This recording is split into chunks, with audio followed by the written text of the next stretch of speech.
¿Cómo vamos? ¿Bien o no? ¿Juiciosas? ¿Qué pasó con la otra belleza? Hola, profe, buenos días. Se me agradezco escucharte en tu sano juicio.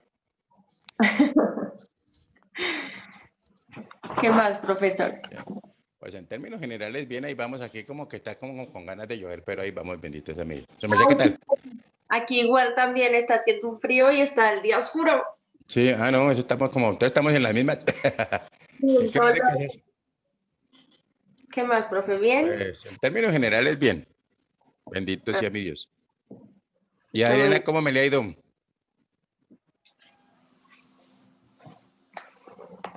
Mariana. Ya se Hola, volvió, ¿sí profe, o no? buen día. Hola, se me la gracia escucharla. Bien, sí, señor. Ah, bueno, ¿cómo va todo? Bien, profe, gracias a Dios. Ah, bueno, eso es lo más importante. Sí, señor, espérame que tengo un problema acá con la cámara. Tranquila, no te preocupes. Estamos ahí en la jugada. Qué pena, profe, que hace 8 días me tocó desconectarme porque me programaron a trabajar y me tocó, ¿saben? Haciendo una brigada Ujú. y me tocó Eso todo me el dijeron día. antes que se había para el eje cafetero que estaba paseando. Y dije, bueno, dejémosla ahí, pobrecita. Que no. ¿Listo? Ah, Entonces dijimos, dejémoslas que descansen, pobrecitas. pero ni siquiera una polita ni piscina puede echar. No, pero entonces ahí sí no estuvo incompleto el pasaje, sí o no, el trasteo. Pero bueno, ahí vamos. ¿Y qué pasó con mi gran amiga? ¿No volvió? Narváez. No sé, profe. Tocará Esperemos. escribir.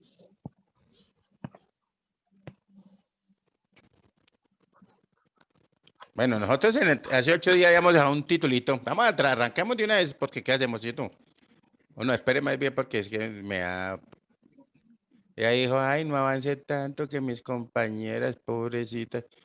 Entonces yo dije, bueno, está bien, ya que porque usted lo ha pedido. Entonces tampoco le podemos hacer esa jugada, ¿sí o no? Sí, profe.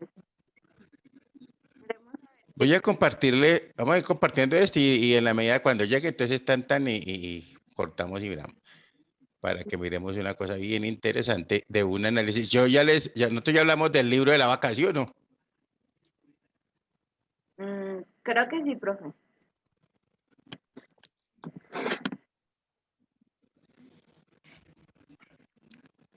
Espéreme a ver, nosotros hablamos del libro, ahí estoy. Muy bien, nosotros hablamos del libro de la vaca y miramos en términos generales lo que es, digamos, las cosas cuando uno se propone hacerlas, cómo le pueden salir. Digamos, la parte de la motivación es fundamental, ¿no? Y obviamente, pues en ese libro de la vaca ahorita vamos a mirar es un análisis, ¿cierto? De cómo puede uno llegar más a las personas y cómo nosotros debemos estar estudiando, ¿cierto? Los comportamientos que a veces tenemos, porque somos todos, ¿no? ¿Sí o no?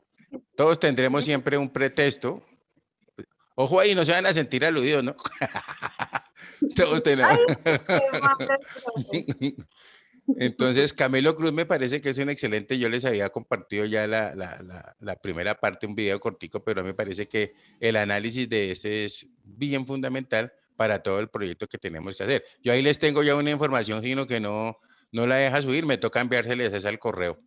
Y me va a tocar por el transfer o alguna cosa, pero si no, porque no sé, porque es mucha, ¿sí me entienden? Hay que leer. No es que sea mucha, sino que es muy poquito de pronto el espacio que tenemos dentro de la plataforma para subirle los libros, ¿sí? Bueno. ¿Listo? Entonces vamos a ver si me dicen si están viendo mi pantalla. Espérenme a ver aquí.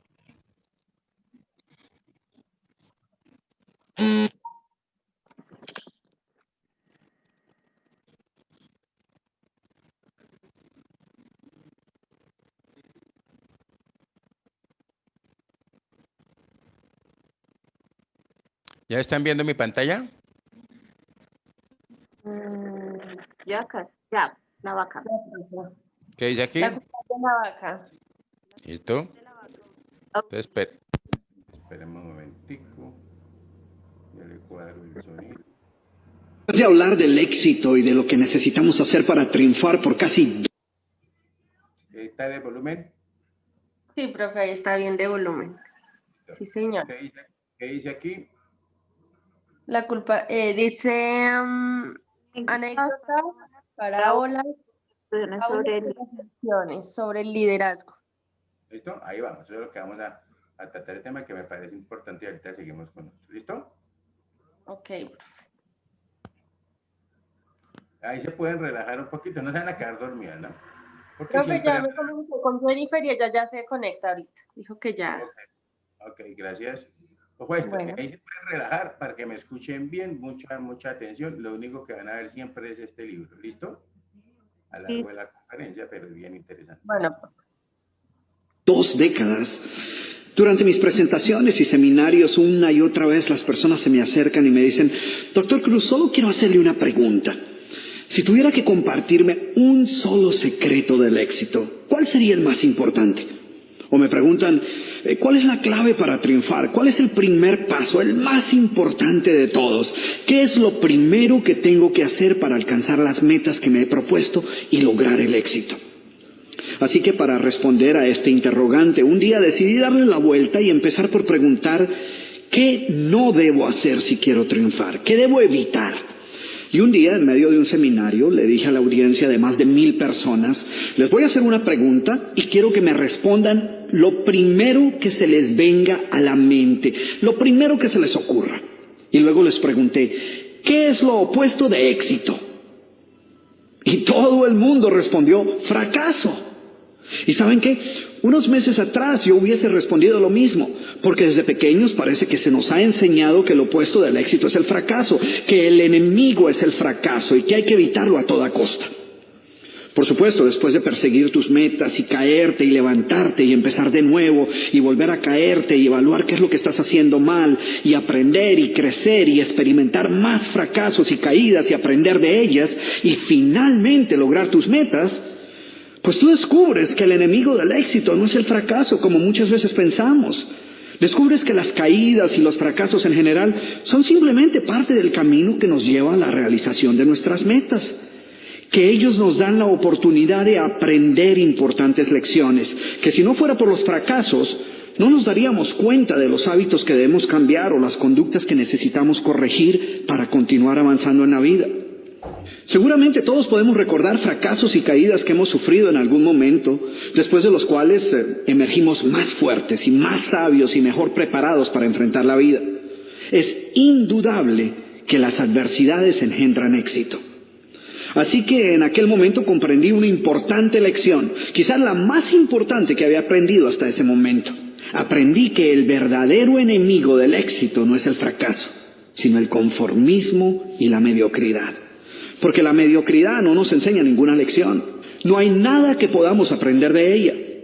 Es más, cuando nos contentamos con vivir una vida promedio, paramos de aprender. Así que los verdaderos enemigos, aquellos que debemos evitar a toda costa, son la mediocridad y el conformismo.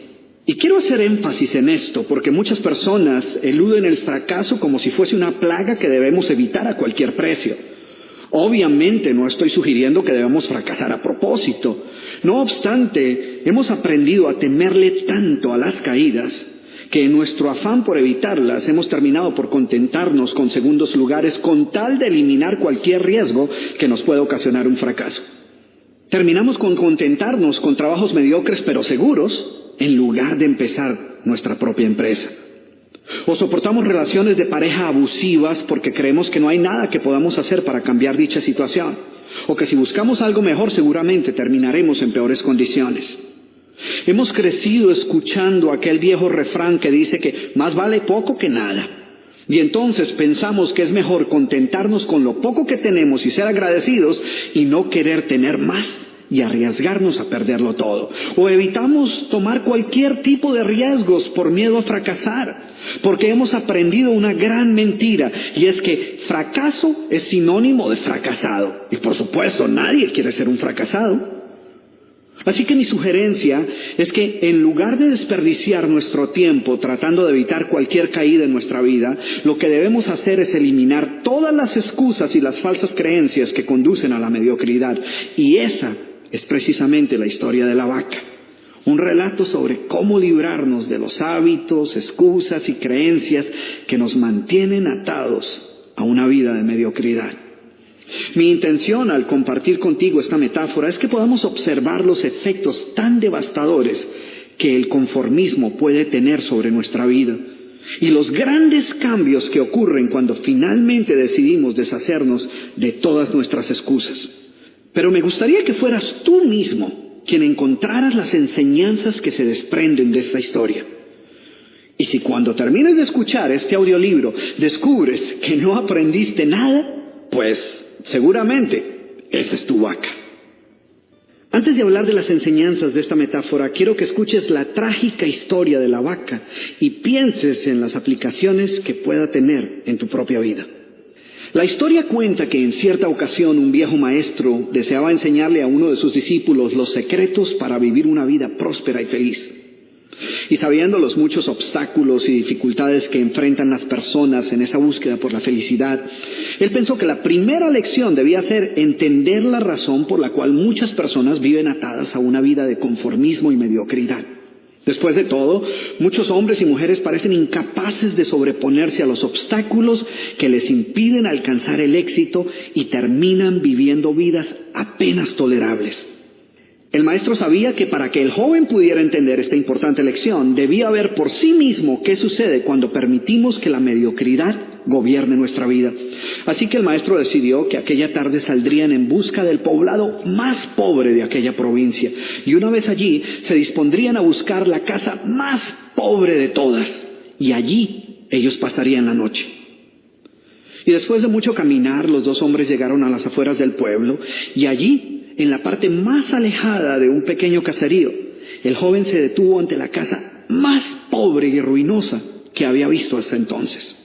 Aquella casucha, medio derrumbarse, sin duda alguna pertenecía a la familia más pobre de aquel vecindario.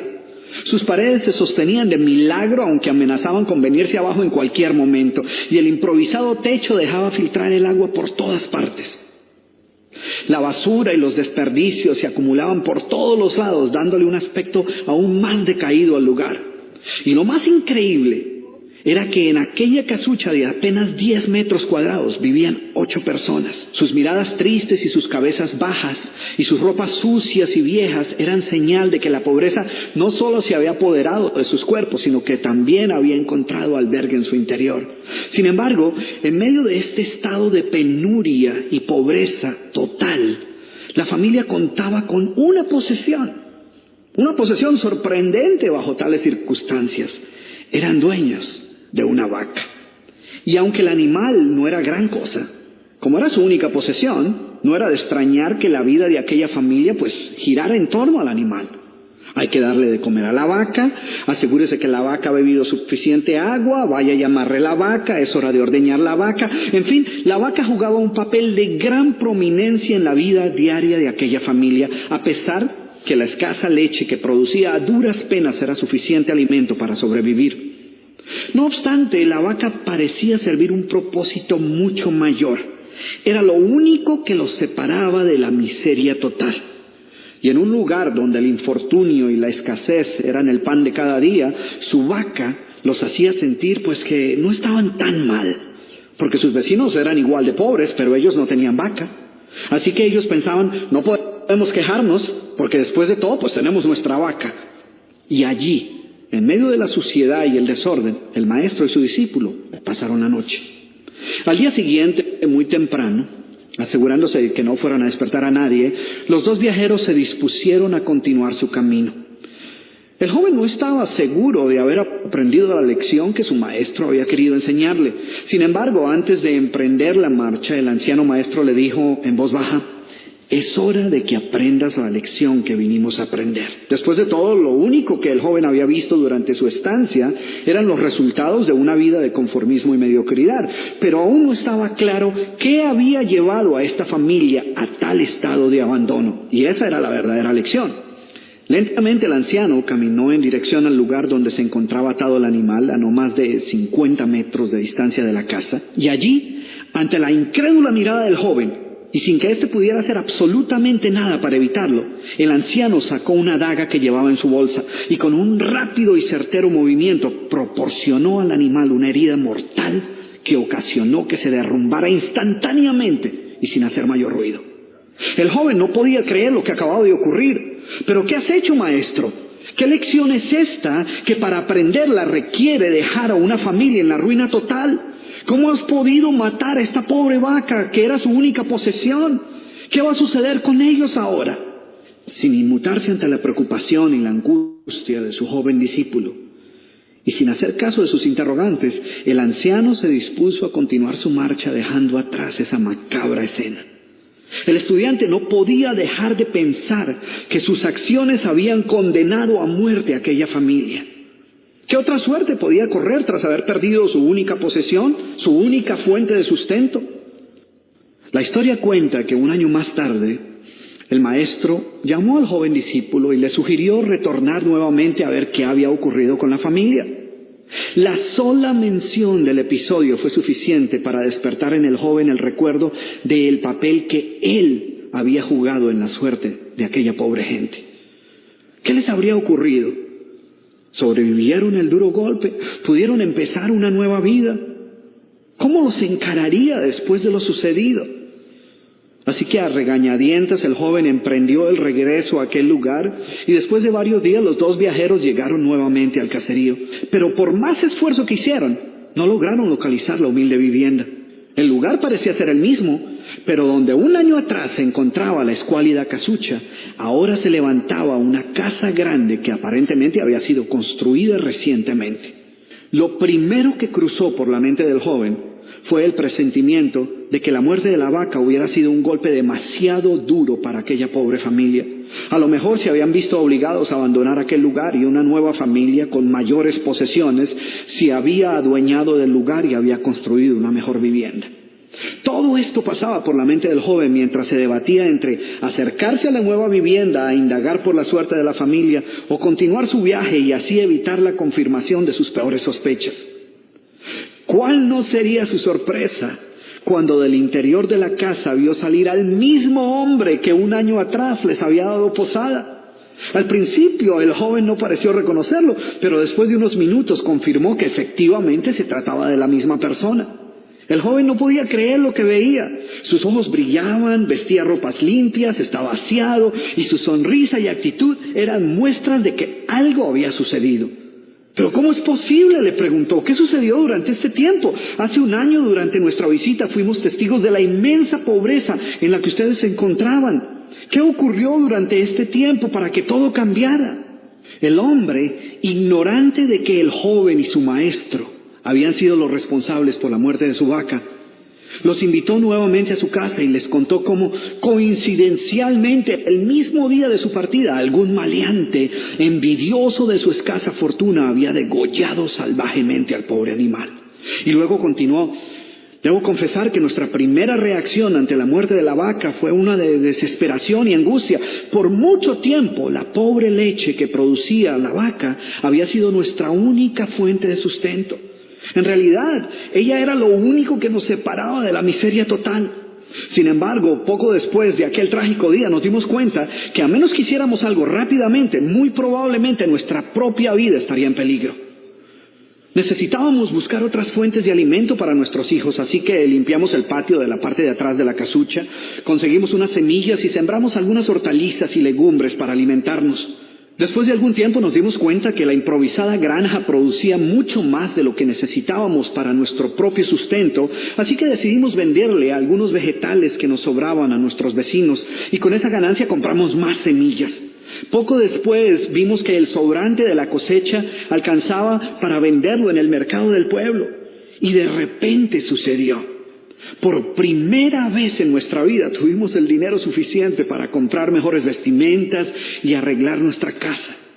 De esta manera, poco a poco, este año nos ha traído una vida nueva. Es como si la trágica muerte de nuestra vaca hubiera abierto las puertas de una nueva vida. Y el joven escuchaba atónito el increíble relato. Finalmente logró entender la lección que su sabio maestro quería enseñar. Era obvio que la muerte del animal no había sido el final de aquella familia, sino por el contrario, había sido el principio de una nueva vida y de mayores oportunidades. El maestro, que había permanecido en silencio escuchando el fascinante relato del hombre, llamó al joven a un lado y le dijo en voz baja: déjame hacerte una pregunta. ¿Tú crees que si esta familia aún tuviera su vaca, habría alcanzado todo esto que ha logrado durante este año? El joven lo pensó por un momento y luego respondió: seguramente no. ¿Sí ves? La vaca, además de ser su única posesión, era también la cadena que los mantenía atados a una vida de conformismo y mediocridad. Cuando ya no pudieron contar más con la falsa seguridad que les daba sentirse dueños de algo, así solo fuera una pobre vaca, tomaron la decisión de esforzarse por buscar algo más. Tuvieron que aprender a ver más allá de sus circunstancias presentes. Y la más importante lección es que la vaca, que sus vecinos veían como una bendición, les daba la sensación de no estar en la pobreza total, cuando en verdad vivían en medio de la miseria.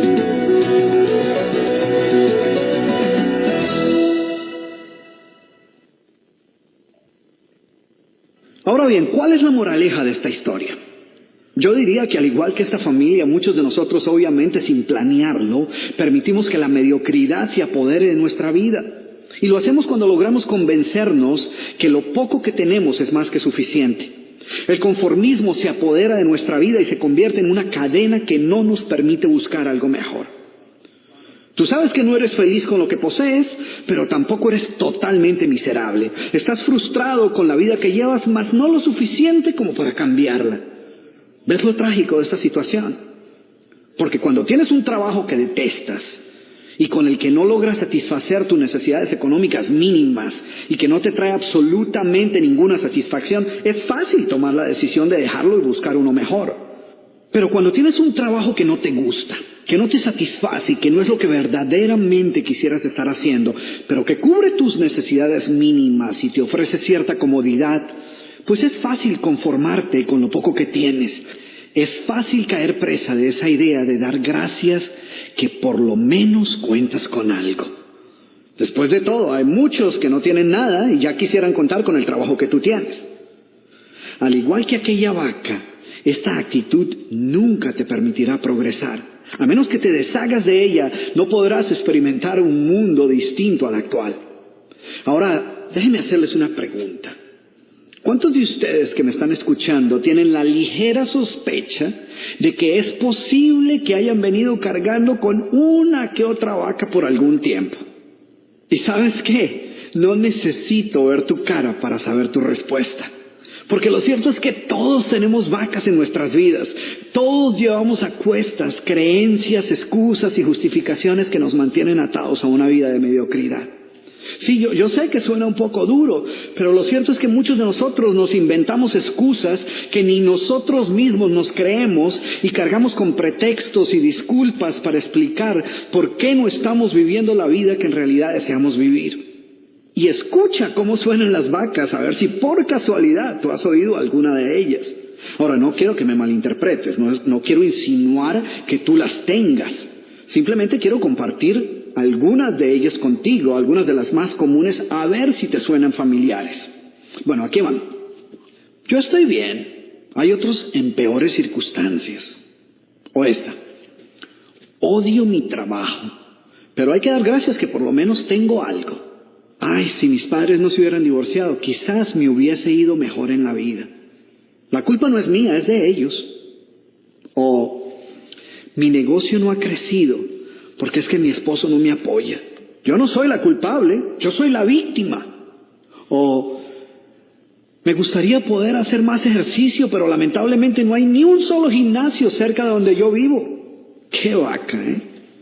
No es que yo sea perezoso, lo que sucede es que no quiero empezar nada nuevo hasta que no esté totalmente segura de si puedo dar un 100%.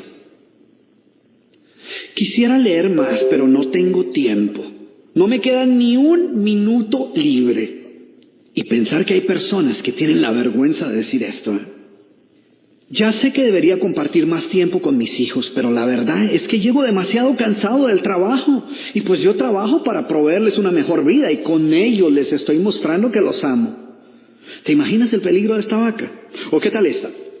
Que es una de las preferidas de los latinos que viven en Estados Unidos. Pues para no hablar inglés no me ha ido tan mal. O yo quiero triunfar, pero es que no estudié. O es que no tengo carro. O es que no hablo inglés. O vivo muy lejos. O soy muy joven y nadie me toma en serio. O soy muy viejo y nadie me escucha. O es que en este país no hay apoyo para los empresarios. O es que mi familia siempre me está criticando. O un montón más de excusas, pretextos y justificaciones que utilizamos a veces sin darnos cuenta. Y que como la vaca de nuestra historia no nos dejan avanzar, no nos permiten salir adelante y nos mantienen atados a una vida de conformismo, privándonos de ver todas las oportunidades que pueden estar frente a nosotros. Así que ahora déjame hacerte de nuevo esta pregunta, pero ahora déjame hacértela un poco más personal. ¿Crees tú? Sí, tú que me estás escuchando, ¿crees tú que es posible que estés cargando con más vacas de las que debieras? Si has respondido afirmativamente, lo que escucharás en el resto de este programa te ayudará a deshacerte de todas tus excusas, de todos tus pretextos y de todas las justificaciones que has venido utilizando. En otras palabras, aprenderás cómo deshacerte de todas tus vacas. ¿Cómo se originan nuestras vacas? Al igual que con muchos otros malos hábitos, la gran mayoría de nuestras vacas suelen pasar inadvertidas, lo cual les permite ejercer un gran poder sobre nuestra vida. Es más, pocas personas tan siquiera son conscientes de ellas, y menos aún admiten que las tengan. Ellas ni siquiera aceptan que den excusas. Para ellas, sus razonamientos no son excusas, sino simplemente explicaciones legítimas de circunstancias que se encuentran fuera de su control. Y así sucede con cualquier excusa. Por ejemplo, ¿te has puesto a escuchar a las personas que siempre llegan tarde a cualquier parte? Según ellas, no es que lleguen constantemente tarde a todo, sino que prefieren llegar con un pequeño retraso para evitarse los primeros. Siempre parecen ser las víctimas del tráfico impredecible. Y hay algunos que ya pierden toda la vergüenza y te dicen, ¿qué le vamos a hacer si así somos todos los latinos? Entonces fíjate, en lugar de lidiar con su vaca, tomaron esta excusa y la convirtieron en una cosa cultural. Y para no sentirse solos, para no sentir que eran los únicos, pues nos incluyeron a todos en su excusa. ¿Te diste cuenta? En lugar de decir, así soy yo, dicen, ¿qué le vamos a hacer si así somos todos los latinoamericanos? Si es parte de nuestra cultura, de nuestra idiosincrasia. ¿Ves la manera tan fácil como podemos justificar nuestros malos hábitos? Convertimos nuestros pretextos en explicaciones lógicas. A nuestros miedos preferimos llamarlos precauciones acertadas y a nuestras pobres expectativas simplemente una manera más realista de ver la vida. Nos negamos a aceptar que estemos conformándonos con segundos lugares y preferimos pensar que lo que estamos haciendo es siendo prácticos para evitar decepciones mayores. Nunca admitiremos ser mediocres, eso jamás. Preferimos pensar que lo que estamos haciendo es estableciendo niveles aceptables de rendimiento. ¿Ves lo fácil que es engañarnos a nosotros mismos? Y esta es la razón por la cual muchas personas les es difícil aceptar que puedan contar con alguna vaca en su vida. Para ellas sus justificaciones simplemente no suenan como excusas. Y la razón es porque no todas las vacas mugen como vacas y lucen como vacas. Ellas vienen disfrazadas de diferentes maneras que las hacen menos reconocibles y más tolerables.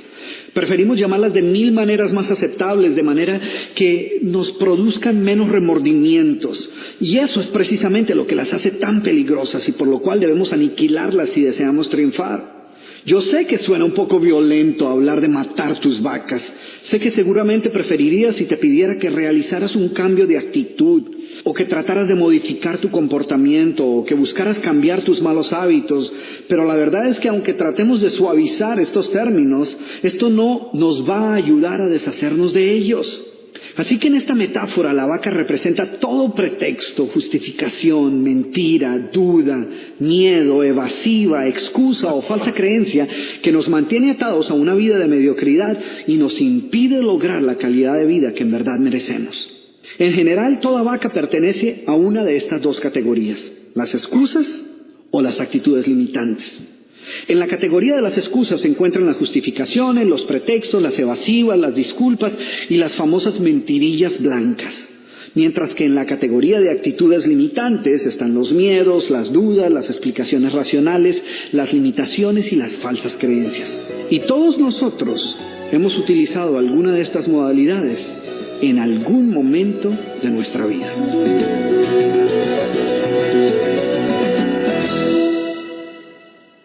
Entonces, empecemos con las excusas. Y tú te estarás diciendo, ¿excusas? ¿Yo? ¡Nunca!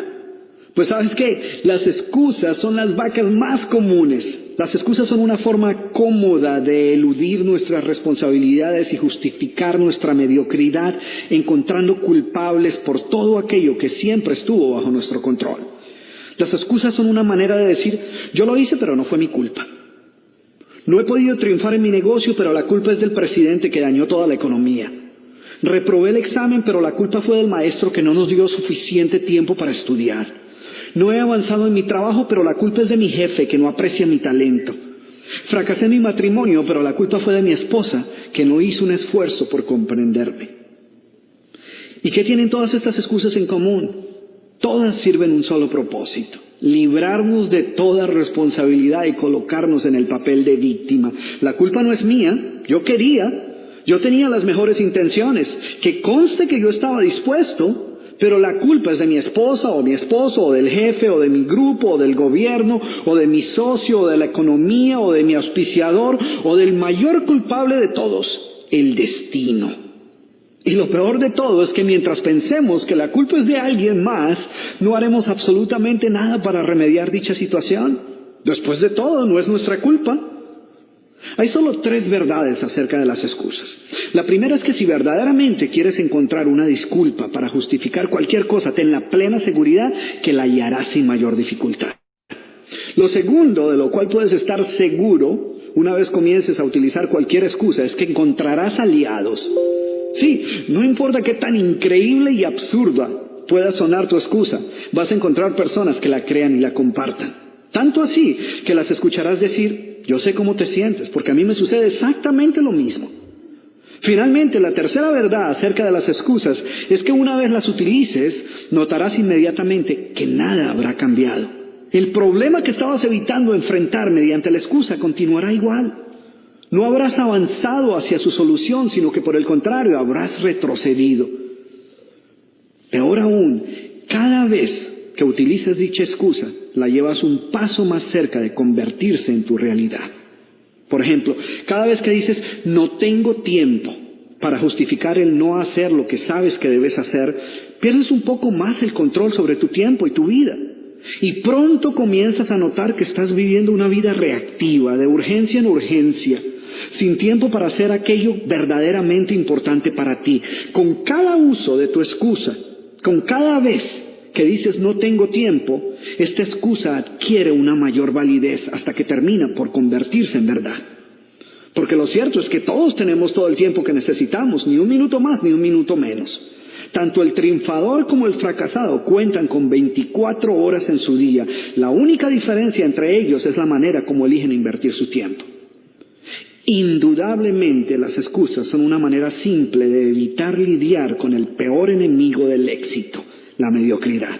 Así que olvídate de las excusas. Piensa, tus amigos no las necesitan y tus enemigos pues no las van a creer de todas maneras, así que comienza por eliminar tus excusas.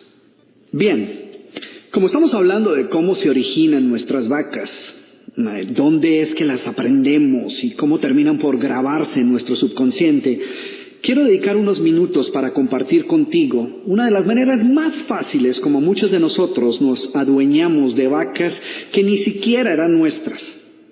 Muchas de ellas eran vacas que andaban circulando así por las calles, en la escuela, en la casa y en muchos otros lugares, y pasaban inadvertidas porque no iban con un letrero grande al frente que decía alerta, soy una vaca, ni tenían una etiqueta que dijera excusa o justificación o pretexto, porque si fuera así, pues nosotros las evitamos. El problema es que como siempre van disfrazadas, pues no las reconocemos. Ellas vienen camufladas como aforismos, refranes, adagios y otros dichos populares que uno cree que tienen que ser ciertos porque después de todo, por algo debe haber sido que se convirtieron en dichos populares. Pero lo cierto es que lejos de ser verdades, muchos de estos dichos son simplemente vacas que al ser compartidos por muchas personas y repetidas con cierta frecuencia, terminan por convertirse en adagios y refranes que adoptamos como si fueran verdades absolutas, a pesar de que en la mayoría de los casos no son más que mentiras revestidas de una fina capa de algo que se asemeja a la verdad. Porque la verdad sea dicha, la mayoría de los dichos son vacas. Son excusas a las que convenientemente les atribuimos un gran valor porque nos ayudan a justificar nuestra mediocridad. Y yo he encontrado cientos de ellos. Pero solo para que veas que lo que estoy diciendo es verdad, voy a compartir contigo 5 dichos o refranes populares que escogí así al azar, para que seas tú quien juzgues qué tanta verdad encierran estos dichos. Aquí va el primero. Es mejor malo conocido que bueno por conocer. ¿Te imaginas eso? El segundo. Lo importante no es ganar o perder, sino haber tomado parte en el juego. ¡Qué vaca, eh! Tercero. Ojos que no ven, corazón que no siente. Y a lo mejor no te suena tan dañina, pero ahora vemos. Cuarto. Esta sí que es una vaca, eh. Pobres pero honrados. Y el quinto. Perro viejo no aprende nuevos trucos. ¿Te has preguntado si estos refranes encierran alguna verdad? Porque vale la pena examinar si esos dichos son ciertos o no. Y más importante aún, ¿cuál es el verdadero precio que estamos pagando por utilizarlos? Porque muchos de nosotros no solo los utilizamos, sino que los creemos. Y hasta con orgullo se los compartimos a otras personas sin creer que nos estén causando algún daño. Imagínate, por ejemplo, lo ilógico de decir no a una nueva oportunidad y preferir mantenerse en una situación desventajosa porque es mejor malo conocido que bueno por conocer. Sin embargo, ¿cuántas personas conoces tú que le dicen no a una nueva oportunidad profesional, a la oportunidad de empezar un nuevo negocio y prefieren quedarse en un trabajo del cual no disfrutan, que no los está llevando a ningún lado, porque como dice el dicho, es mejor malo conocido que bueno por conocer? Eso es equivalente a decir, odio lo que estoy haciendo, no me gusta mi trabajo, no puedo soportar esta situación ni un minuto más, sin embargo, prefiero quedarme en ella y no arriesgarme a que de repente termine en una situación peor. ¿No te parece absurdo? Pero tan increíble como pueda parecerte, esta vaca, que se ha convertido en un refrán tan popular, es responsable por cientos de miles de personas que están en trabajos que no los está llevando a ningún lado, o que son víctimas de relaciones abusivas, o que no se atreven ni siquiera a mirar qué otras opciones tienen.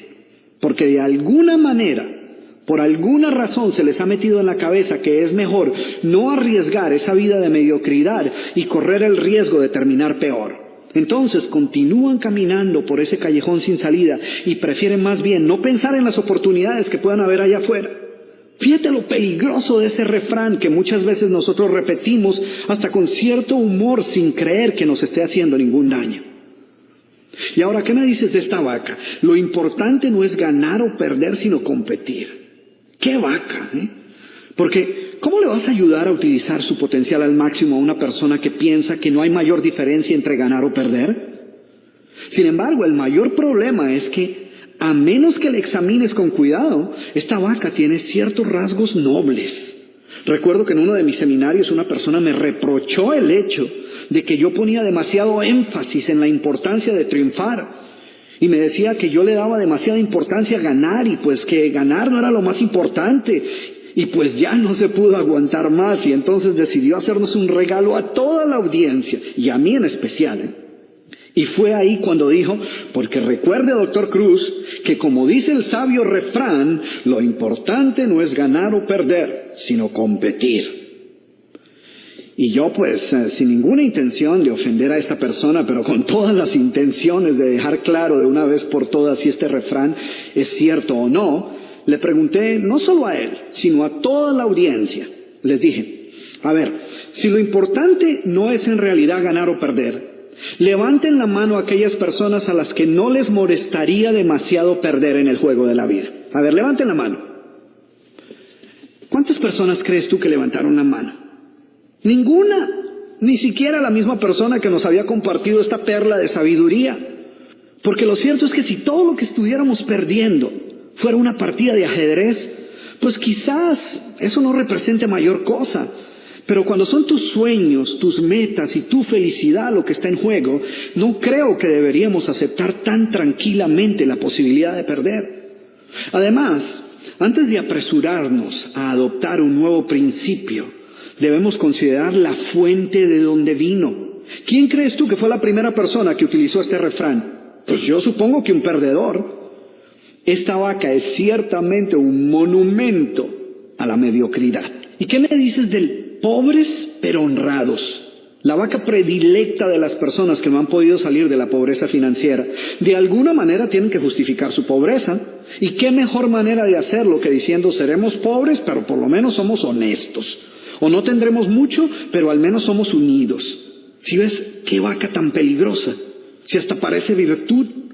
Es como si la persona estuviera diciendo, mire usted, a mí Dios me dio la oportunidad o de tener mucho dinero o de ser pobre pero honesto. Y yo escogí lo segundo. No, pues qué admirable. Porque cuando la gente dice pobre pero honesto, o seremos pobres pero por lo menos somos unidos, lo que está diciendo es que para salir de la pobreza hay que dejar de ser honestos. O que si quieres triunfar financieramente, pues vas a perder la unión con la familia. Pero tú y yo sabemos que ninguna de esas cosas es cierta, porque podemos ser ricos y honrados, y ricos y unidos. Sin embargo, para la persona pobre que quiere justificar su pobreza, pues este es un buen dicho, un buen adagio. Ahora, ¿qué piensas del tan conocido ojos que no ven, corazón que no siente? Qué lección tan importante, ¿no? Qué filosofía de vida. Porque lo que este refrán enseña es que la mejor manera de evitar sufrir es vivir en la ignorancia. Porque después de todo, ojos que no ven, corazón que no siente. Sin embargo, no te imaginas cuántas veces he escuchado este refrán de personas que prefieren no ir al médico a pesar de las dolencias que les pueden estar aquejando, influenciadas por esta absurda idea, o padres que no se atreven a preguntarle a sus hijos si algo anda mal por miedo a lo que puedan escuchar. Y no creas que estoy bromeando. Es increíble la cantidad de personas que prefieren no darse por enterados de sus problemas para no tener que lidiar con ellos. El problema es que muchos posponen y posponen tener que enfrentar sus problemas hasta cuando a veces ya es demasiado tarde. Y así como estos, hay decenas de dichos, refranes, adagios populares y frases que utilizamos despreocupadamente y que muy pocas veces nos detenemos a cuestionar la supuesta enseñanza que encierran. Asumimos que si se han convertido en dichos populares debe ser porque guardan una profunda verdad. Sin embargo, muchas veces lo que los ha convertido en dichos es ser vacas compartidas por un gran número de personas. Así que antes de apresurarte a utilizar cualquiera de estas supuestas joyas de la sabiduría popular, asegúrate de no estar perpetuando aquellas vacas que lo único que logran en tu vida es hacer más llevadero el conformismo. Después de todo, recuerda que como dice el dicho, mal de muchos, consuelo de bobos. Anteriormente dije que las vacas pertenecen a una de dos categorías, las excusas y las actitudes limitantes. Ya hablamos de la primera, ahora hablemos un poco de la segunda. Consideremos, por ejemplo, las justificaciones, una de las actitudes limitantes más comunes. Explicaciones con las cuales tratamos de convencernos a nosotros mismos y a los demás que la situación no está tan mal como parece. Muchas personas derrochan gran cantidad de tiempo justificando y explicando por qué deben continuar en una situación en la cual es obvio que no quisieran estar. Prefieren fabricar complejas explicaciones para justificar quedarse en un mal trabajo, en lugar de hacer lo obvio, buscar otras opciones. Y al final terminan por convencerse a ellos mismos de que el quedarse es la mejor alternativa. Cuando pienso acerca de los efectos devastadores de las justificaciones, recuerdo una señora que se acercó a mí durante una presentación que me encontraba realizando en una librería. Ella quería que yo le ayudara a desarrollar una mejor actitud hacia su trabajo. ¿Por qué no me dices un poco acerca de tu trabajo?, le pregunté. Y lo primero que me dijo fue, odio mi trabajo. Mi jefe es un cínico y no aprecia mi trabajo. Y lo peor de todo es que no estoy haciendo aquello para lo cual me preparé. He tratado de ser positivo, pero el solo hecho de tratar de llegar a mi trabajo cada mañana se ha convertido en una pesadilla. Y después de esto, ella prosiguió a darme suficientes razones de por qué, tristemente, ella pensaba que no tenía otra opción más que quedarse ahí. Cuando finalmente me preguntó qué podía aconsejarle para sobrellevar su situación laboral de una manera más positiva, le dije: renuncia, busca otro trabajo, descubre algo que ames hacer. La sorpresa en su cara me dejó claro que esta no era la respuesta que ella estaba esperando. La verdad, no creo que ni tan siquiera fuera una opción que ella hubiese considerado. Le expliqué que nuestra meta nunca debe ser el aprender a soportar aquello que odiamos, sino descubrir aquello que amamos hacer. La vida es demasiado corta para derrocharla haciendo cosas que odiamos. En ocasiones las actitudes limitantes toman la forma de falsas creencias acerca de nuestras propias habilidades o acerca de las demás personas o el mundo que nos rodea. Creencias que no nos permiten utilizar el potencial al máximo. Isabel, a quien tuve la oportunidad de conocer en uno de mis eventos en la ciudad de Miami, estaba recién llegada a este país. Tenía 60 años y llevaba varios meses tratando de encontrar un trabajo. Isabel tenía todo un arsenal de creencias acerca de por qué le iba a ser tan difícil tener éxito en su profesión. Mi búsqueda de empleo ha sido un fracaso total. Quizás sea porque nunca he sido buena trabajando con otras personas. O debe ser porque soy muy mayor y ninguna compañía va a querer contratar a una mujer de 60 años con un fuerte acento como el mío. Durante varios minutos Isabel se aseguró de presentarme un sinnúmero de argumentos de por qué le iba a ser imposible encontrar un buen trabajo. Al final de nuestra conversación me enteré que durante esos meses ella solo había aplicado a un trabajo en el cual no había sido aceptada. Y entonces me preguntó: ¿qué puedo hacer, doctor Cruz? Algo me dijo que no era la primera vez que Isabel compartía su historia de horror y desencanto. Es más, estoy seguro que ya la había compartido un par de cientos de veces antes de llegar a mí. Por esta razón le dije: bueno, primero, quiero que dejes de contar esta historia. Y segundo, esperemos a que recibas 100 rechazos antes de apresurarnos a referirnos a tu búsqueda de trabajo como un fracaso total. ¿De acuerdo?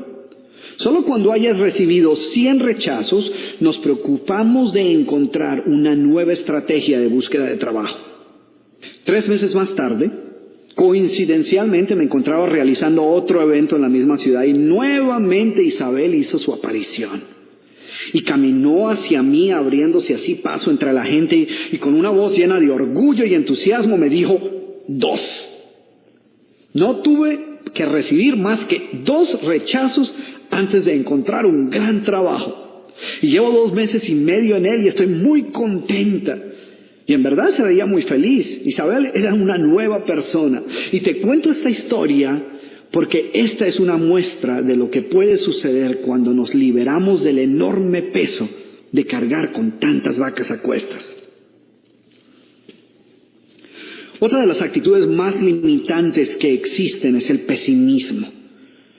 Y el pesimismo es un gran ejemplo de cómo comienzan a tomar forma muchas de nuestras vacas. Los pesimistas viven en un mundo deprimente, negativo, mientras los optimistas viven en un mundo positivo y lleno de oportunidades. Pero la verdad, por supuesto, es que los dos comparten el mismo mundo. La verdadera diferencia entre la vida que ellos experimentan y los resultados que obtienen son solo la consecuencia lógica de su actitud y sus pensamientos dominantes. En cierta ocasión, hablando con una persona particularmente negativa, descubrí el que creo yo es el comienzo de las actitudes pesimistas de muchas personas. En respuesta a un comentario que yo le hice sobre su visión un tanto pesimista del mundo, él rápidamente respondió con la tan familiar frase: yo simplemente estoy siendo realista. Y esta sí que es una vaca mayor, ¿eh? Seguramente tú habrás encontrado a una de esas personas que emplean gran cantidad de tiempo tratando de convencerte de que sus actitudes negativas no son más que expectativas realistas. De hecho, si le preguntas a una persona positiva si es optimista, con seguridad te dirá que sí. No obstante, si le preguntas a una persona negativa si es pesimista, seguramente te responderá algo así. Yo no soy pesimista, yo simplemente soy realista. ¿Ves por qué este pensamiento es una vaca?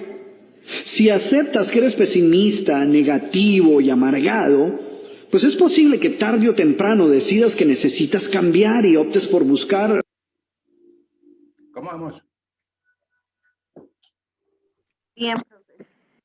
¿Es cierto o es cierto todo lo contrario? Sí, es cierto. No es cierto, profe. Lo estoy asociando por parte del trabajo. Voy a dejar para que nos conectemos por el otro, porque si no de pronto me saca, ¿vale? Bueno, profe, listo. Entonces ya, por favor, actíveme las cámaras. ¿Qué pasó con don Andrés? Oye, Acá estoy, profe, acá estoy. milagroso verlo. Hola, profe, buenos días. ¿Cómo va? ¿Todo bien o no? Sí, señor. Espera que terminemos, ya comentamos que no nos quedan sino 10 minutos. Entonces, a las 8:05 las espero ahí para que puedan levantarse y reaccionar un poco. ¿Listo? Bueno, Entonces, Bueno, profe. como para que se muevan un poquito, porque si no le pongo a hacer ejercicio aquí, Activa, para profe. más activa, así. Uno se para, por lo menos camina y vuelve y se sienta. Con esas salas de hoy en día, yo no. O ahí sale a la calle y aplaude y vuelve y se entra.